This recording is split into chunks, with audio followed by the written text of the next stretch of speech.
오늘은 제가 종사하는 에너지 섹터에 대해서 얘기를 해보려고 합니다. 강제 유급 휴가가 이미 시작되었고 또다시 사업부 정리 및 대규모 감원 얘기가 슬슬 여기저기서 들려오고 있습니다. 제가 종사하는 오일앤가스 업계에서 사업 정리, 부도, 감원, 정리해고 등은 일상이기 때문에 전혀 놀랍거나 두려운 건 없습니다. 짜증만 날 뿐입니다. 일단 제가 종사하는 분야이기 때문에 어떤 이유로 현재의 폭락한 유가가 에너지 업계에 종사하는 저 같은 사람들의 밥줄을 위태롭게 하는지 한번 설명드려 보겠습니다. WTI, 웨스트 텍사스 인터미디에이트, 실제로 중진류는 아니지만 서부 텍사스 중진류의 선물 가격이 마이너스 37달러를 기록했습니다. 4월 20일에 발생한 일이고 역사적으로 유례없는 일이고 정말 충격적인 일이 아닐 수 없습니다. 제가 가령 대학생 때 아무 생각 없이 차를 몰고 다닐 때라면 그냥 휘발유 값이 떨어질 수도 있는 거라 좋아했겠지만 원유 폭락은 경제에 매우 안 좋은 영향을 끼칩니다. 왜 그런지는 영상 후반부에 설명을 드리겠습니다. 원유는 현물 거래가 아닌 선물 거래입니다. 선물이라 함은 퓨처 컨트랙으로서 컨트랙 기간이 만료가 되면 현물을 누군가는 무조건 받아줘야 하는데 받아줄 곳이 없어서 가격이 마이너스 37이라는 말도 안 되는 가격이 형성되었습니다. 아무도 봐줄 수 없는 이유는 이미 전 세계 저장고의 캐파시티가 꽉 차서 그렇습니다. 육상 또는 해상의 저장고들이 있는데 선물 거래가 실제 현물 거래로 이어질 때 누군가는 현물을 실제로 받아줘야 하는데 그 넘쳐나는 현물들을 실제로 봐줄 곳이 없어진 것입니다. 그럼 원유를 왜 봐준 곳이 없는지 한번 알아보겠습니다. 보통 유가는 공급에 의해 좌지우지됩니다. 수요는 보통 편차가 크지 않고 일정하기 때문에 공급이 많냐 적냐에 따라 유가는 결정이 됩니다. 하지만 세계 대공황 이후로 유례없는 세계적인 대재앙이 코로나 바이러스로 온 상황에서 수요가 역사적으로 유례없이 적어진 것이 원인입니다. 여기서처럼 유가가 떨어지면 보통 유가가 떨어짐으로써 마진이 적어지는 산유국들이 공급을 줄이고 싼 원유를 사려는 수요가 증가하게 되어서 공급이 줄어들게 됩니다. 그럼 그게 다시 유가의 상승을 유발하게 되고 그렇게 유가의 사이클이 발생하는 것입니다. 전형적인 수요 공급 원칙으로 이제 이루어지는 사이클입니다. 그런데 유가가 폭락했음에도 불구하고 사우디와 러시아의 힘 겨루기로 공급이 많이 줄지 않은 상황에서 수요가 폭락을 했으니 공급은 여전히 오버서플라이가 되는 것입니다. 그러니까 공급 초과가 되는 것입니다. 그래서 유가 폭락이 다시 공급 초과로 이어지고 다시 유가 폭락으로 이어지는 비정상적인 사이클이 발생한 겁니다. 어쨌거나 원인은 코로나 바이러스 대재앙으로 인해 실물 경제가 무너짐으로써 수요가 엄청난 규모로 사라져서 그렇습니다. 그럼 4월 20일에 유가 선물 가격이 마이너스 40달러 이하로까지 장중에 떨어졌다가 마이너스 37달러로 마감을 했었는데 왜 이런 역사적인 순간이 발생했는지 아주 잠깐 설명을 해보겠습니다. 원유는 덩치가 큰 매우 벌키한 커머디티이기 때문에 현물이 아닌 선물로 거래가 됩니다. 선물은 만기 기한이 있는데 현재 보시는 표는 당장 다음 달인 5월부터 7월까지의 단기 선물 가격을 보여줍니다. 선물을 선물 시장에서 거래할 경우에는 5, 6, 7월과 같은 단기물 외에도 장기 선물도 거래는 물론 가능합니다.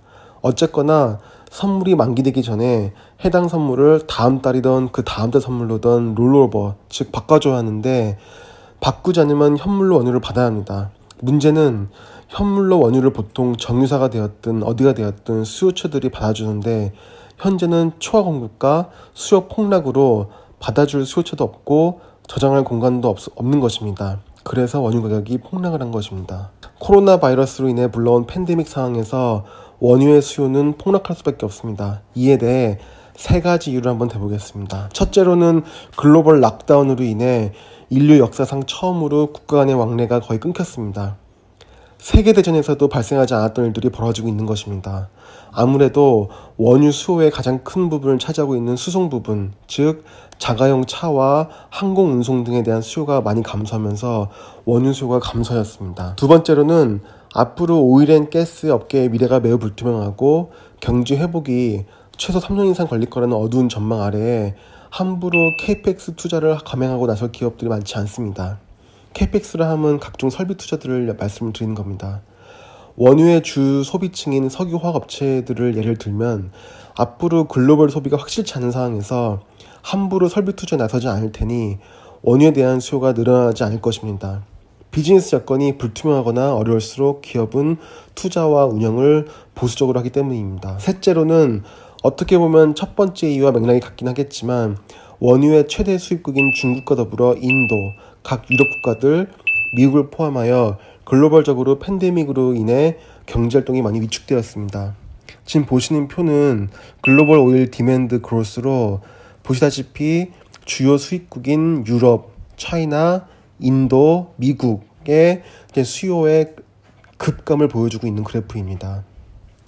경제활동이 위축된 상황에서 락다운까지 걸려서 왕래까지 자립지 못한 상황에서 수요가 급감을 하였습니다. 주요 수입국들의 수요가 급감하면서 수요 공급에 불균형이 생기면서 원유 폭락을 부추겼습니다. 좀 화제를 돌려서 제가 속한 업종인 에너지 섹터에 대해 얘기를 해보려고 합니다. 이 표는 S&P 500 지수를 섹터별로 퍼포먼스를 보여주는 지표입니다. 4월 23일 기준으로 컷오프한 자료고 피델리티라는 글로벌 다국적 금융 서비스 업체에서 이제 발표한 자료입니다. 1년 동안의 등락률을 보면 전체가 마이너스 3.79%이니 코로나 바이러스로 인한 팬데믹 상황에서도 미국 종합주가지수는 거의 회복을 했다고 볼 수 있습니다. 앞으로는 또 어찌 될지 모르겠지만 현재 주가 기준으로는 1년 전의 주가 수준을 거의 회복했습니다. 총 11개의 섹터로 나눌 수 있습니다. 통신, 일반 소비, 에너지, 금융, 헬스케어, 산업, IT, 소재, 부동산, 유틸리티로 나눠져 있고 가장 최악의 퍼포먼스를 보이는 섹터는 에너지 섹터가 압도적으로 재앙에 가까운 퍼포먼스를 보이고 있습니다.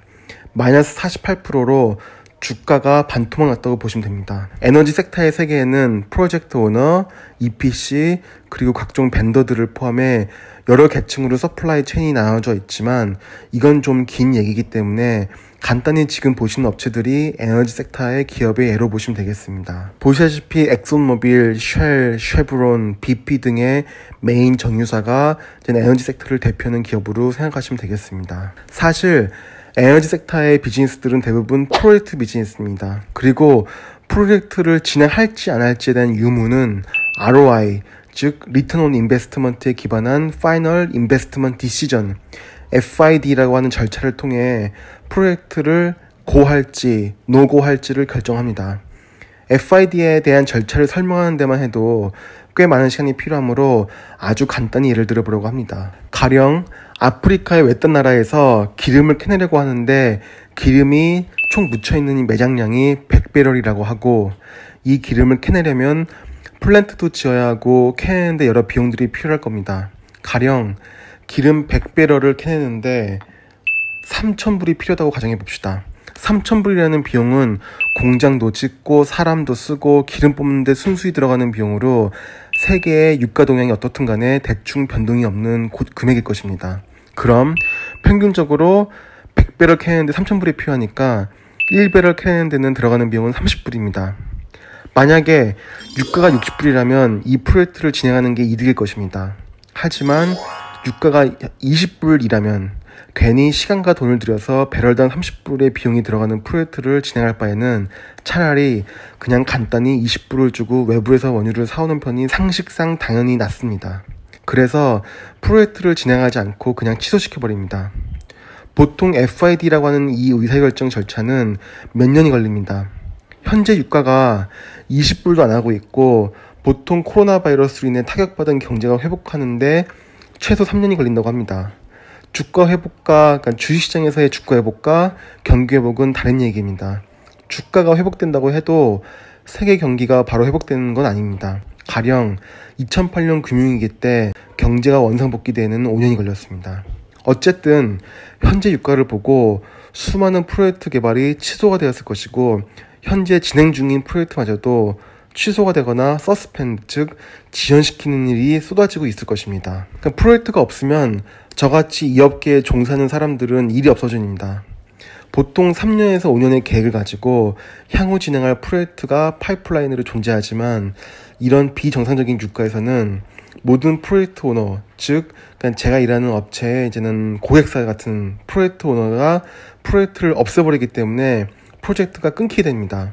이런 이유로 에너지 섹터의 기업들은 최악의 상황에서는 사업을 정리하고 아예 없애버리거나 사업부를 대부분 없애버려서 대량 해고를 하는 경우가 비일비재합니다. 어쨌든 오늘은 간단히 현재 폭락한 유가가 제 밥줄에 끼치는 영향에 대해 간단히 설명을 드려봤습니다. 그러면 다음 영상에서 찾아뵙겠습니다.